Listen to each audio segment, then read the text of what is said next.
Okay guys, back for the second part. So, we're on to acting now. The acting in this film it's okay. It's about as good as it is in the first one. One really cool update is Neo actually getting in touch with himself and believing he is the one, which is really cool because he comes out of his shell and he becomes a real badass, which I really like. Also really good is Hugo Weaving as Agent Smith. He's really evil in this one, and the speech he gives before he fights Neo is really good and believable and dripping with malice. And he looks like he's having fun as well, which is an important part of acting. So that's a major plus for him. Couple of downsides though. Trinity is really downplayed in this movie. I don't know why, but she isn't given as much screen time as she was in the first one. And when she is on the screen, she seems colder than she was in the first one, which doesn't make sense as her relationship with Neo is supposed to be picking up. But anyway, the second downside of the acting is the guy who plays the Merovingian. I think his name's Lambert Wilson. They're just really taking the piss out of the French. I mean, he's just so full on French, it's ridiculous. It's really annoying, actually, his Frenchness. I like the legendary frog spoof where he's standing there with garlic. That's hilarious. So I'll give it 8 out of 10, because Morpheus, Neo were that good. It's just really Trinity and the Merovingian which let the side down. Now one of my favourite subjects, the music in the film.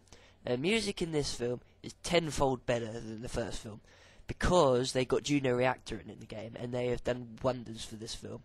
Highlights are the Burly Brawl, which has some fantastic music. Trumpet work by Don Davies is fantastic, but the bass line and beats by Junior Reactor are fantastic, and they match the action perfectly. Another really good tune is Mona Lisa Overdrive, which takes place during the freeway chase. You get a bit of that in Enter the Matrix as well, and it works wonders both times. It's just such a strong track, and the choral chords that come in when Trinity jumps off the truck with the motorbike is just fantastic. Sets the scene really well. Got a bit of Rob Dugan in this one as well, the guy who worked on the first one. In this one we have Furious Angels, which is seen, or heard rather, in the Upgrades fight, which is right at the start of the film. And it's not in it for long, but it matches up to the action pretty well. I think they should have used more of his songs, and definitely they should have used Furious Angels for longer, because I think that's his best song. The orchestral work again is fine, the contrasting trumpets, as I said in the first review, that sort of stuff, makes it feel computery and everything, so it's really good. I'd say that's the best thing about this film, the score, so 10 out of 10. Now onto the DVD review, which is a crucial part of my Matrix season reviews. You'll know if you've seen my first review. The second set in the box set is better than the first in quite a few respects. The film is flawless, it's really good, remastering and everything. The special features are better than the first one. They've got a set documentary which takes you through everything you could possibly want to know about the making of the second film. And there's also tons and tons of featurettes on everything, the special effects, the music, everything. It's detailed. It's like there's one major documentary and then there's a second one split into many parts. It's flawless. It's what every DVD should be. It's absolutely brilliant. I'd say the selling point of this box set would be the documentaries that they made for it, as they are brilliant. This film had the advantage of making a documentary with Reloaded and Revolutions. The Matrix didn't have that advantage, as I said in my previous review, as I thought it would be a standalone film, so it doesn't have the documentaries that these two do. But that's not to put it down. I mean, these two are absolutely fantastic.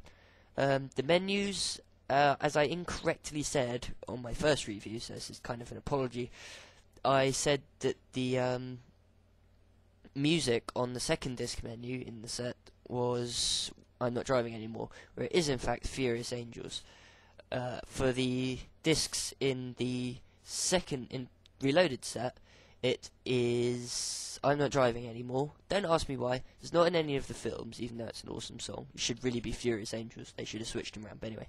The second disc I don't know, but it's quite good. It's a sort of techno orchestral piece. It's really good. I'd like to know the name of it. If any of you guys have the set and know, please let me know. I'd like to hear it, the whole thing. So on the strength of the DVDs, they're definitely a strong 10 out of 10. Okay, finally, to wrap this whole thing up, the overview. The best bit of the film is probably the whole special effects extravaganza. I mean, it is amazing. You have to see the film. If you haven't, go out there, correct that right now. The plot is also a pretty strong point. It is convoluted and gets a bit tricky to understand at times. As I said, it's been mashed up a lot. So, yeah. Low point would have to be the relegation of Trinity and the awfulness of the Merovingian, and the fact that some of the plot lines don't make sense as they chopped everything around. So, overall, I'd give the film an 8 out of 10. It does improve on what the first Matrix brought, but it also falters a bit in the plot as they split it. So, thanks for listening, guys. Stay tuned for the rest of the Matrix season. Next week is going to be my concluding part of the films, Matrix Revolutions. So until then, see you guys later.